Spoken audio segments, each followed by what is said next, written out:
Next up, we have a presentation about the Arthur Kill that's going to be done by two people, actually, from Future City Inc., Glenn Lautenbach and Alejandra Canella. Sorry if I pronounced that wrong. So I will hand that right over.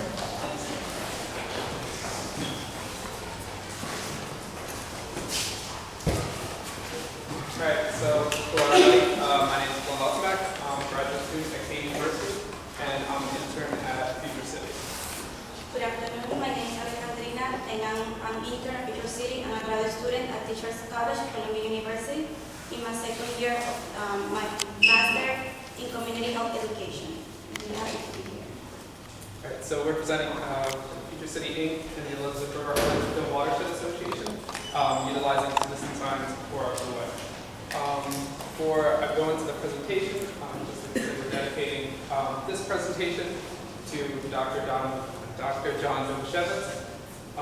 He was the co-founder of the Elizabeth River Arthur Watershed Association, and he helped me work on a lot of the projects with us and a professor at the university. He passed away recently, and also saying that the city of Elizabeth recently ratified something to name a park for Dr. Domashevitz, and just some pictures of the area that's cool. We want to start studying the mission of Future City. I won't read through all of the information here, but we want to highlight that the main focus of this presentation is the application of the citizen science for sustainable development. Okay, so also the Elizabeth River Arthur Kill Watershed Association. What is it? It's housed with Future City, and sort of our vision is trying to get a group of residents volunteering to be able to achieve some goals, including enhancing public understanding of water issues, undertaking data collection for watershed quality, and documenting and reporting any clean water issues or violations. Here you can see a map representing the Alto-Kill Blue Way. It's a body of water that connects the Newark Bay to the Raritan Bay and flow through the western Staten Island and the New York and New Jersey ports in the Elizabeth regions. The Alto-Kill is also considered as a federal marine highway. We want to state the goals Citizen Science Project, and I want to say that one of the goals is to empower community. This enable citizens to allocate and learn how to address the environmental issues that may impact their health and the environment where they live. Also, citizens can be more informed with the projects that are being done in their work community.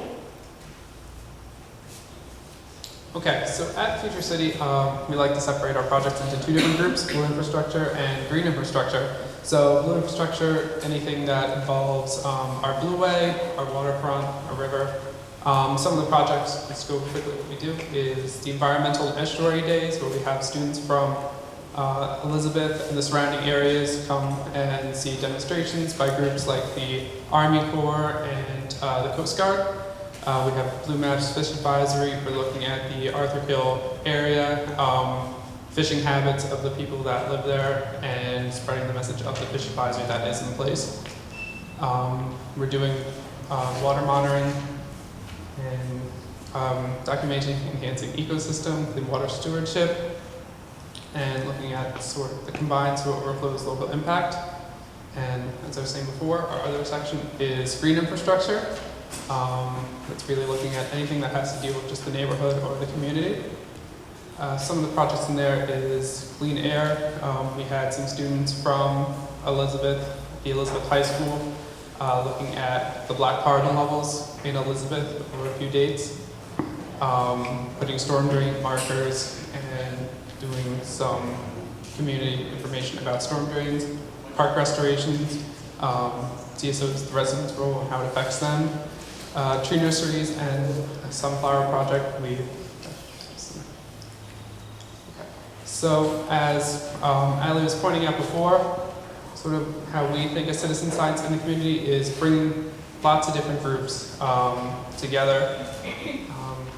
Groups like universities with teachers and students from universities, high schools, teachers from there, local governments, local elected officials, anybody who has really a stake in the waterfront, including the community themselves.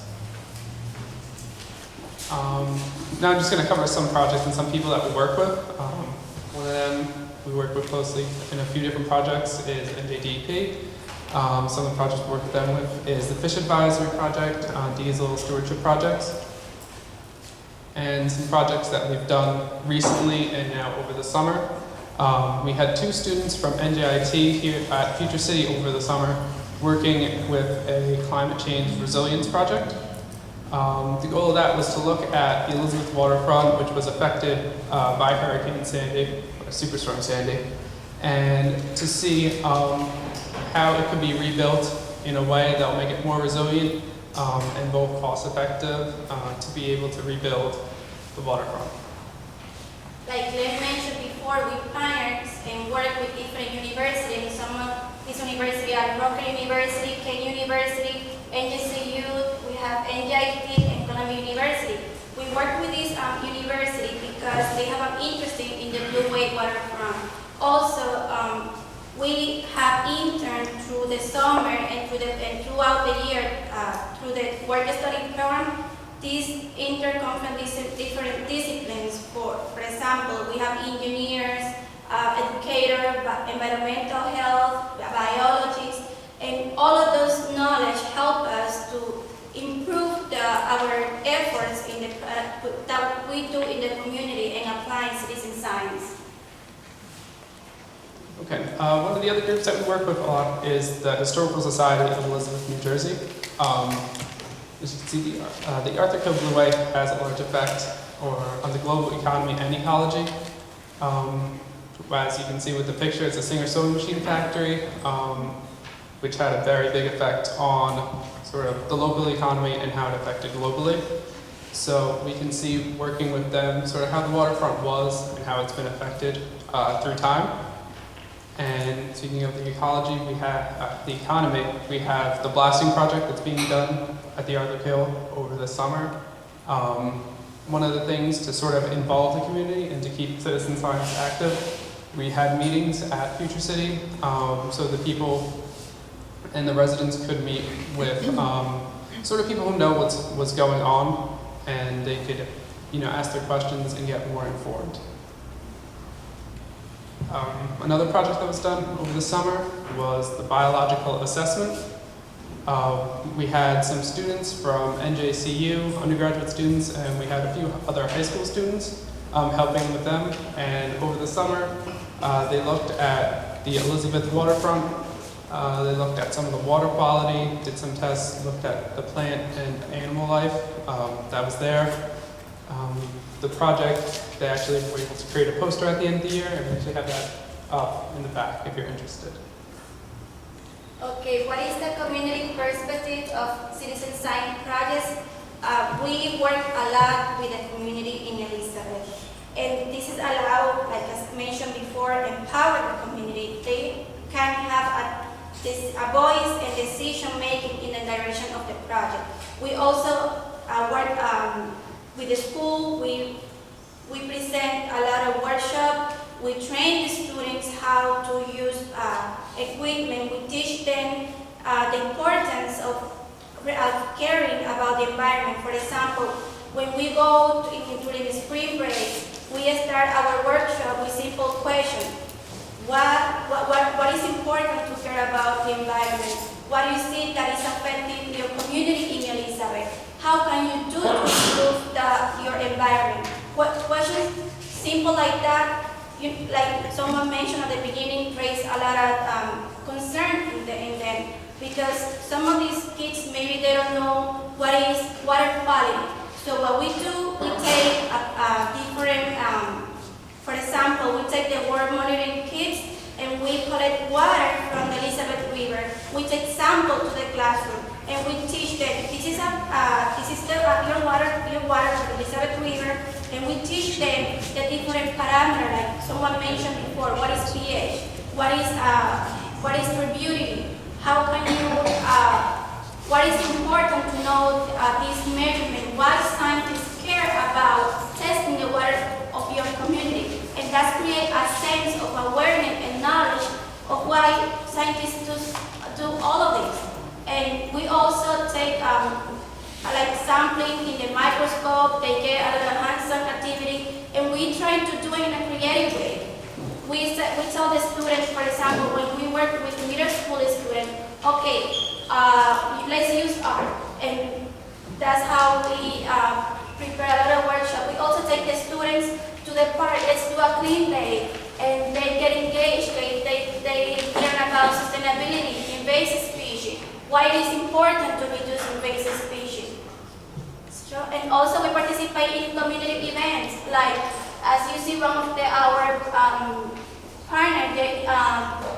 one of the person working about teaching about diesel pollution, why we have a problem with air pollution in Elizabeth, and the importance of, let's get educated and see what we can do to reduce air pollution in our community.